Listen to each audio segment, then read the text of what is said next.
এখন যে আমাদের দেশে দুইটা দল, কয়টা দল চলতেছে? এক দলের কাজ হচ্ছে বাংলাদেশের মাটিতে কুফরি প্রতিষ্ঠা করা, এর জন্য তারা প্রচেষ্টা করে যাচ্ছে, কথা বলেন ঠিক কিনা?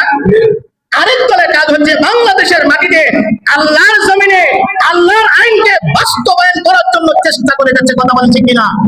এখন বাংলাদেশের মানুষ কোনটা গ্রহণ করবে এটা তাদের দায়িত্ব। আমরা যদি আল্লাহর আইন বাস্তবায়ন করতে চাই, সবুজ বাটনের টিপ দিব। কোন বাটনের টিপ দিব?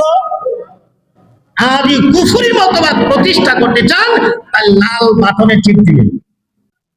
কুফরি মতবাদ বাংলাদেশের মাটিতে প্রতিষ্ঠা করার জন্য চেষ্টা করবে না আল্লাহর জমিনে আল্লাহর আইন বাস্তবায়ন করার চেষ্টা করবে, এটা মানুষের হাতে।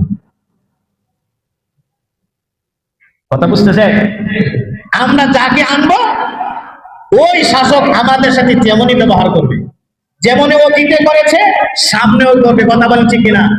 কুফরি মতবাদের আমরা চেষ্টা করি, তাহলে বুঝতে হবে আগামী ভবিষ্যৎ অতীতের চেয়ে আরো বেশি খারাপ হবে, কথা বলেন ঠিক কিনা?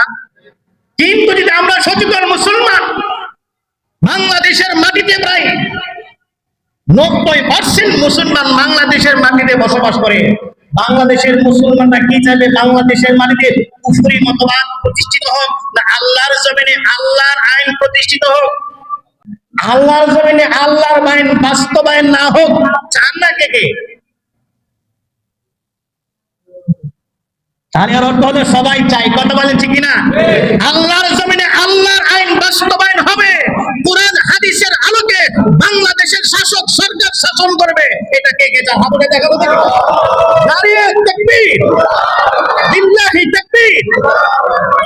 আগামী ভবিষ্যৎ কেমন হবে এটা আমাদের হাতে, কথা বলেন ঠিক কিনা?